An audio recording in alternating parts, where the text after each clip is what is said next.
Hi YouTube, hi. I wanted to make a video tonight. So I'm gonna make. I think I'm gonna try and make a series of videos. I think I mentioned a few weeks ago that I've literally just gone through my sort of 2-year anniversary of being full time, and I thought, there's quite a lot of things that I wanted to I guess look back on over the last few years and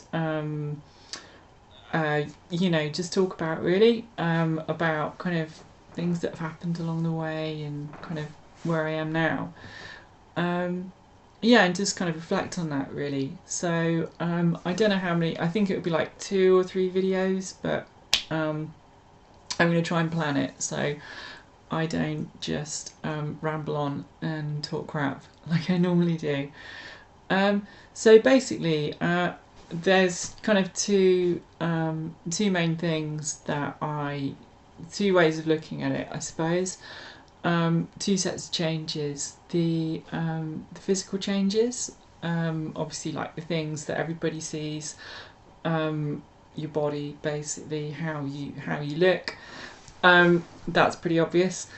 And then all the other things, which kind of to me are more interesting, really. All the kind of internal things, the emotional things, how I've developed as a person, and how things have changed. Like things have changed in my life, in terms of like my outlook on things, and my goals, and I don't know, just the more kind of ephemeral kind of stuff, really. So anyway, I'm going to start off talking about the physical changes, which a lot of them are quite obvious, but I thought it'd be good to kind of go through some of them anyway. So the first ones being things like, sorry, my cat is going to totally try and ruin this video. So the first ones being things like, skin getting softer, and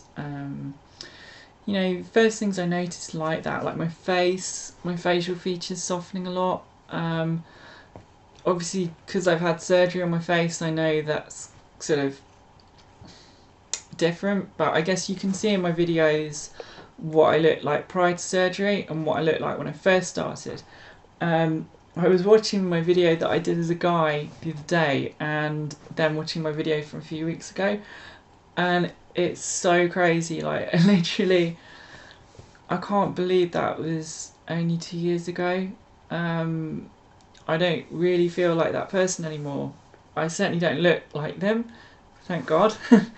And I don't know. It's just I don't know. Anyway, that's like, I think you can see how my face, even before surgery, had softened quite a lot. And I think that was true sort of all over my body, really. That was probably one of the first sort of physical changes that I noticed.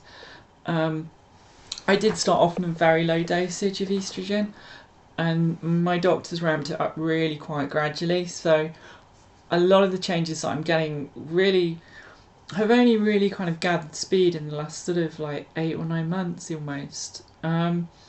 Things like, my boobs took quite a long time to start growing, and they kind of peaked, I think. I mean, who's to say they wouldn't have grown a bit more over time, but I got maybe about half an A cup or an A cup, I don't know. But, I suppose I noticed that after about, I don't know, 8 or 9 months on hormones. One other thing, like muscles, obviously, I found like my muscles started to change. Like, I was never really very muscly, but again, I was watching back some of my early videos. Like, there's one called I Wore a Bikini on the Beach, and I liked it. And I think I've just come in from a run. I'm wearing like a blue vest, and I watched that back, and I was like, oh my God, I've never been big, but I was like, God, my shoulders look really big compared to now. I mean, they've still got like, like a bit of, it bugs me, but like, you know, a bit of like kind of upper body. But again, they've really, thank God, reduced. I mean, if you look at my arm, I mean, I still got like, I don't know, to me it doesn't look that different, but it has probably reduced quite a lot, thankfully. And my legs, definitely. Like before, my legs, especially because I did a lot of running in my first year, my legs were like just muscle and sinew and like square calves, and just looked like a kind of athletic man's legs.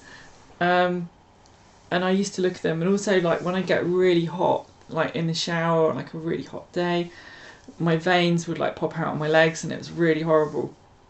And I honestly just used to think, God, you know, my legs ever going to look acceptable for a women's legs? And thankfully, you know, they've really changed a lot, and they look quite nice now. They're like really just quite soft and, you know, fleshy. My thighs are kind of now becoming a bit of a problem area. I've noticed like the structure of my skin, it's really quite different, you know, where it used to just be like solid muscle. It's now, it's kind of, it's nice, but I'm a bit like, God, you know, gotta watch those thighs and stuff. And my bum as well. My bum used to be like a clenched fist, and like really tiny. I've always really wanted like quite a big bum, kind of like a J-Lo bum. And that's again something that's kind of gathered speed in the last sort of the last year really, but especially recently. It's really kind of filling out. And my hips, finally, my hips have been like the slowest thing to actually change, and I've not really had massive changes, but they're literally just starting to kind of fill out a bit.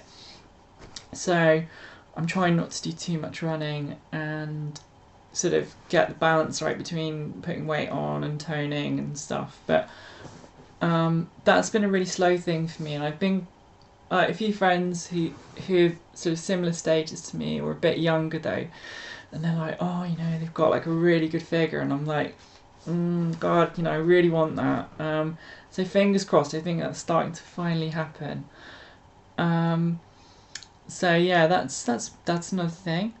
Loss of sex drive, which kind of occurred fairly quickly after I started taking goserelin implants, and didn't really bother me at all. You know, at first I thought, you know, my doctors really warned me about it, and it didn't really worry me, and it doesn't worry me now. Like, I still have a sex drive, and it's kind of different.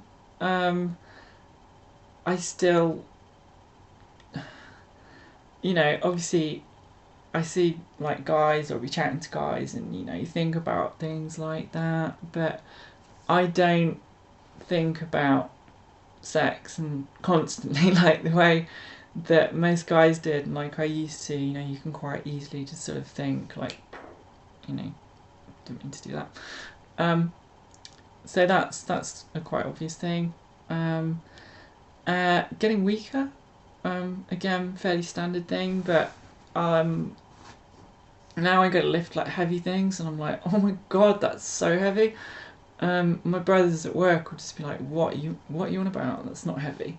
You know, like when we send boxes by the post, and we generally just pick them up, and we'll be like, you got to put a weight on there, and I'll pick something up, I'll be like, God, like 10, 12 kilos, and my brothers will be like, what? That's like 4 kilos. What are you on about? I'm like, it's really heavy.